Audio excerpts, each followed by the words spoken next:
আসসালামু আলাইকুম। আমি রনি ইসলাম। তোমাদের সবাইকে আমার ক্লাসে স্বাগতম। তোমরা যারা আমার ক্লাসটি দেখছো তাদের সবাইকে আমার পক্ষ থেকে অনেক অনেক ধন্যবাদ। ক্লাসটি ভালো লাগলে অবশ্যই আমার চ্যানেলটিকে সাবস্ক্রাইব করবে। আজকের আলোচ্য বিষয় হচ্ছে হিসাব বিজ্ঞান এবং টপিক হচ্ছে হিসাব বিজ্ঞানের পরিচিতি। আমি আজকের ক্লাসে হিসাব বিজ্ঞানের যে বেসিক জিনিসগুলো আছে সেগুলো তুলে ধরার চেষ্টা করব। আমার আজকের ক্লাসের আলোচ্য বিষয়ে যদি কোনো ভুল বা ত্রুটি হয়ে থাকে তাহলে অবশ্যই ক্ষমা দৃষ্টিতে দেখবে এবং ভুলগুলো ও ত্রুটিগুলো কমেন্টস করে জানিয়ে দেবে। আর কথা না বাড়িয়ে আজকের ক্লাসটি শুরু করা যাক। প্রথম টপিকটি হচ্ছে হিসাব বিজ্ঞান প্রক্রিয়া। হিসাব বিজ্ঞান প্রক্রিয়ার কাজ হচ্ছে তিনটি। এক নাম্বার হচ্ছে লেনদেন শনাক্তকরণ, দুই হচ্ছে লেনদেন লিপিবদ্ধকরণ, তিন হচ্ছে তথ্য সরবরাহকরণ। এই এক আর দুই লেনদেন শনাক্তকরণ এবং লেনদেন লিপিবদ্ধকরণকে হিসাব বিজ্ঞানের প্রাথমিক উদ্দেশ্য বলা হয়।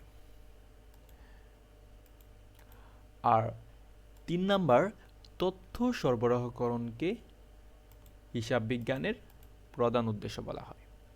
তার মানে হিসাব বিজ্ঞানের প্রাথমিক উদ্দেশ্য হচ্ছে লেনদেন শনাক্তকরণ এবং লেনদেন লিপিবদ্ধকরণ। আর হিসাব বিজ্ঞানের প্রধান উদ্দেশ্য আমি এটা হাইলাইট করে দিচ্ছি। আর হিসাব বিজ্ঞানের প্রধান উদ্দেশ্য হচ্ছে তথ্য সরবরাহকরণ।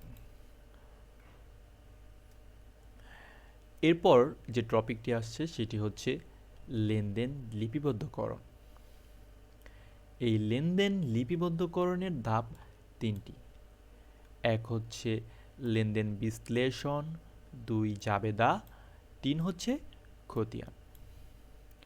লেনদেন লিপিবদ্ধকরণের দুঃখিত লেনদেন লিপিবদ্ধকরণের ধাপ তিনটি হলো লেনদেন বিশ্লেষণ, জাবেদা ও খতিয়ান।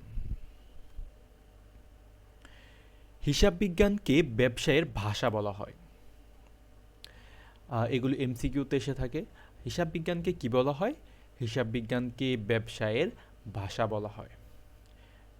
হিসাব বিজ্ঞানের ইনপুট কি? হিসাব বিজ্ঞানের ইনপুট হচ্ছে লেনদেন, আর হিসাব বিজ্ঞানের আউটপুট হচ্ছে আর্থিক বিবরণী। এগুলি হচ্ছে হিসাব বিজ্ঞানের বেসিক থেকে যে কোশ্চেনগুলো করা হয় এগুলো থেকেই করা হয়। হিসাব বিজ্ঞানের ইনপুট কি? লেনদেন। হিসাব বিজ্ঞানের আউটপুট কি? আর্থিক বিবরণী।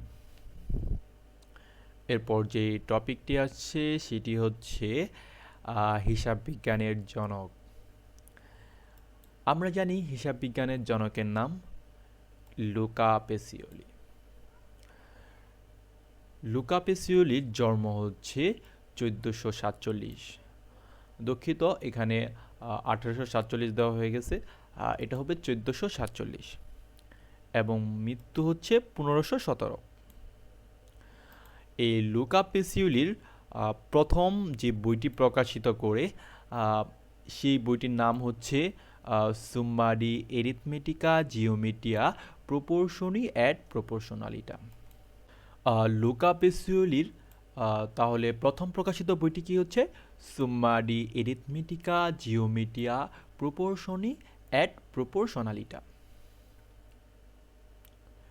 বইটি প্রকাশিত হয় 1494 সালের 10 নভেম্বর। বইটি কবে প্রকাশিত হয়? 1494 সালের 10 নভেম্বর।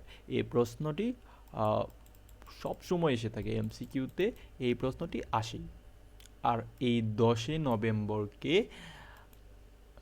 বিশ্ব হিসাব বিজ্ঞান দিবস হিসাবে বলা হয় বা পালিত হয়। তাহলে বিশ্ব হিসাব বিজ্ঞান দিবস কবে? 10 নভেম্বর।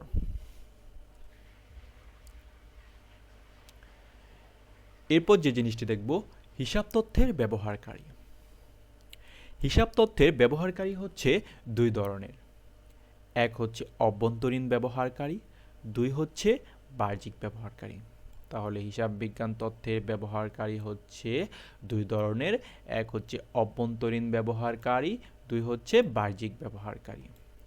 অভ্যন্তরীণ ব্যবহারকারীরা প্রতিষ্ঠানের ভিতরে অবস্থান করবে আর বাহ্যিক ব্যবহারকারীরা প্রতিষ্ঠানের বাইরে। প্রাতিষ্ঠানিক সম্পর্কের ভিত্তিতে লেনদেন দুই প্রকার।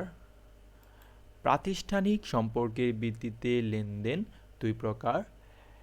এক হচ্ছে আন্তঃলেনদেন আর 2 নাম্বার হচ্ছে বহির্লেনদেন।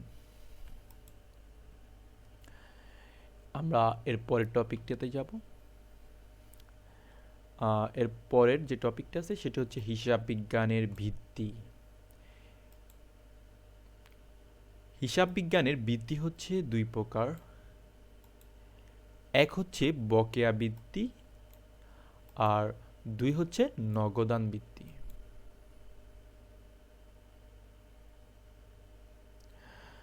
আইএফআরএস এবং গ্যাপ বকেয়া ভিত্তিতে হিসাব নিকাশ করার নির্দেশনা দেয়। এই কোশ্চেনটা সবসময় এসে থাকে, আইএফআরএস ও গ্যাপ কোন ভিত্তিতে হিসাব নিকাশ করার নির্দেশনা দেয়? এটা হবে বকেয়া ভিত্তিতে। এরপর হিসাব। হিসাব কয় প্রকার? হিসাব হচ্ছে 5 প্রকার। 1 সম্পদ, 2 দায়, 3 আয়, 4 ব্যয়, 5 হচ্ছে মালিকানা সত্ত্ব। হিসাব 5 প্রকার: সম্পদ, দায়, আয়, ব্যয় ও মালিকানা সত্ত্ব। এবং হিসাবের জের 3 প্রকার: ডেবিট জের, ক্রেডিট জের ও শূন্য জের। হিসাবের জের কয় প্রকার? 2 প্রকার, 3 প্রকার: ডেবিট জের, ক্রেডিট জের এবং শূন্য জের। আর হিসাব বিজ্ঞানের সমীকরণটি হচ্ছে A=L+O। এটি সবচেয়ে গুরুত্বপূর্ণ জিনিস। হিসাব বিজ্ঞানের সমীকরণ A=L+O।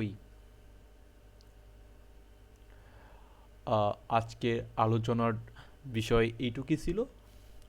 ধন্যবাদ সবাইকে আজকের ক্লাসটি করার জন্য। পরবর্তী ক্লাসের আমন্ত্রণ জানিয়ে এখানেই শেষ করছি। আসসালামু আলাইকুম।